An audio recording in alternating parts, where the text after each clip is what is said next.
Alright, I just finished playing through the Parasite Mutant demo and I have some weird thoughts to share.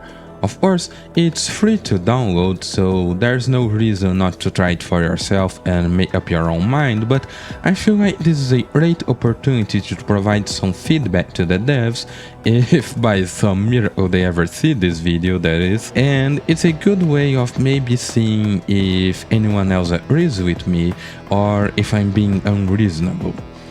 Anyway, Parasite Mutant follows the somewhat recent trend of trying to imitate early 3D era games, in this case of course Parasite Eve. Now, I started gaming on a Sega Genesis and leapfrogged straight to the PS2, only somewhat recently, within like the last 10 years or so, did I go back and play some PS1 games, so I have literally no nostalgia for that era, and maybe that means I'm not the target audience for this game, so please keep that in mind. Nevertheless, with just a few tweaks, Parasite Mutant has a lot of potential to be one of my favorite releases of this year, so consider this a wishlist of sorts on things I would love to see in the final game. Starting off with the technical aspects, there's no official ultrawide support in the game, and the usual Unity engine launch parameters don't seem to work for some reason. There is a workaround though, and for those who wanna know, it works by having the game set to borderless windowless mode, and the game resolution set higher than your monitor's native resolution.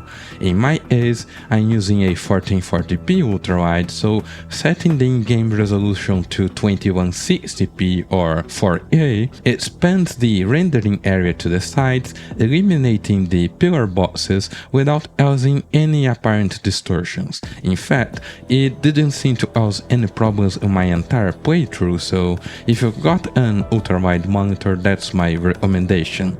Once again, to be sure, to play Parasite Mutant in ultrawide, set the game to windowless mode and the render resolution one step higher than native. This workaround does have a single, very important drawback though. Parasite Mutant has this retro aesthetic mode that lowers the in-game resolution to simulate an old school 3D look, kinda like a late PS1, early PS2 game, which I believe is the intended way to play the game, but since this setting limits the rendering resolution to values lower than native, it causes the pillar boxes to come back. In other words, if you're using an ultrawide monitor, you're forced to choose between rendering the game in ultrawide or using the retro resolution. You can't have both. So, if any devs are listening to this, here's my first piece of feedback. Please add official support for ultrawide resolutions. The game already works fine with it, so hopefully that's simple to implement. Also, tapping out of the game to interact with apps on my secondary monitor causes the game to minimize. This is not the kind of behavior expected from borderless windowed apps. Ideally, I'd prefer it if the game stayed open on my primary monitor while I'm tabbed out and doing something else on my secondary. Now, I'm going to start talking about the gameplay and story, so if you don't want spoilers, this is your spoiler warning for the entire contents of the demo, alright? Alright, moving on. Parasite Mutant struggles with the same challenge any turn-based game faces when trying to create a suspenseful aura, which is, of course, the fact that it's really hard to do that when the action pauses whenever you're taking your turn.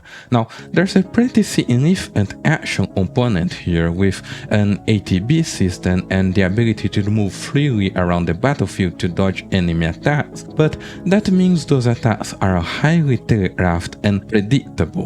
Also, you think the random encounters would enhance the tension by not allowing the player to know when they're about to happen, but the way Parasite Mutant switches to the battle mode just feels too slow and gives me too much time to collect myself before the fight actually starts. Therefore, I wish the battles would start in a faster, more dynamic way. Instead of slowly switching to this red ring and back to the battle, the devs would take a page out of the Yakuza design book and have most fights start with some kind of minigame where Nova is attacked by the enemy and has a chance to dodge or counter-attack, kinda like that cutscene early on in the tutorial. Alternatively, it would also be interesting to take more modern JRPGs as an inspiration and have the monsters show up in the world, allowing players to try and ambush them while also being vulnerable to being ambushed by cleverly hidden enemies. The battle system itself felt pretty good to play with. Nova's attacks are very snappy, and the way enemies flinch when hit makes her slashes look pretty powerful.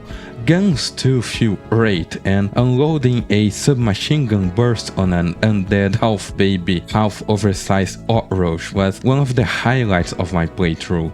I especially like how the game tracks ammunition for your guns and how you have to balance the risk and reward of using up your bullets for a quicker victory versus using melee attacks to conserve your ammunition at the cost of potentially losing more health.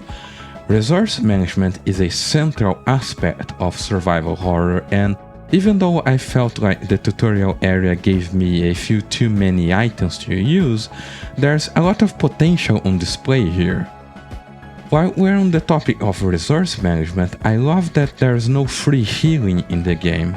I've seen people complain about the save points not healing you, and I can see how that might lead to a game over if you're not careful and don't manage your saves properly, but the added pressure of having to make do with only the medkits I find in bosses or in battle really enhanced the feeling of tension and having to think carefully about my item usage. Giving players a free and easy way to heal would ruin that, and I'm glad that's not the case. I do have some feedback to share about the gunplay in this game though. First of all, there's no way to reload my weapons in between battles. It makes no sense that a special agent would leave her gun empty right in the middle of a dangerous mission. Even old survival horror games understood that.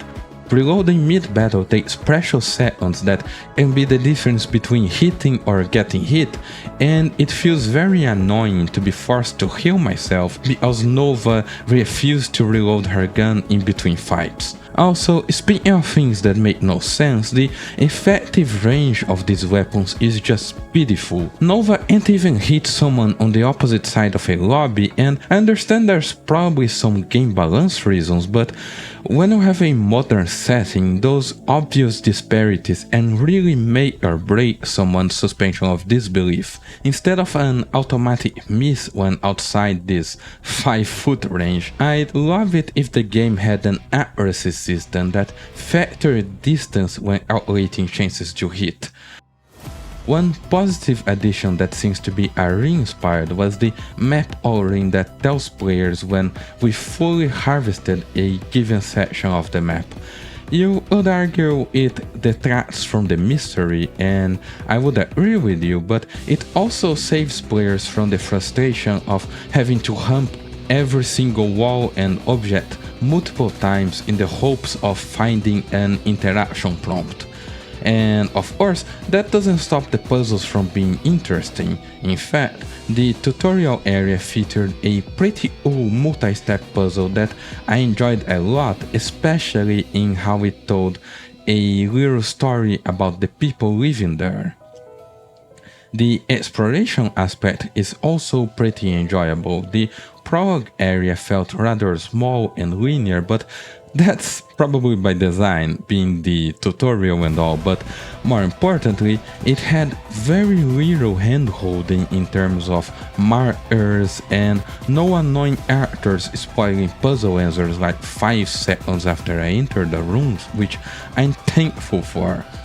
Even so, there's a clear visual language highlighting interactable items and objects, and yet none of those felt as garish or out of place as the controversial yellow paint of a couple years ago. The decision to use a fixed camera also helps a lot, as it empowers developers to better convey their intent and subtly hint towards important objects and paths via the camera positioning. On the topic of story, I've seen a bunch of people complaining about the lack of dialogue, but I feel like it actually fits the survival horror vibe and Nova's character concept. Rather, I enjoy the oppressive feeling of being alone in a zombie-infested area, forced to piece together the events from what feel abandoned, the aid remains I can find. Don't get me wrong, the Trail series are some of my favorite JRPGs, so I understand the value of dense, well-written dialogue, but that doesn't mean I believe every JRPG should follow their example, especially one that aims to incorporate survival horror aspects. The developers did a good job on the environmental storytelling, and I rather enjoy this show-don't-tell kind of approach.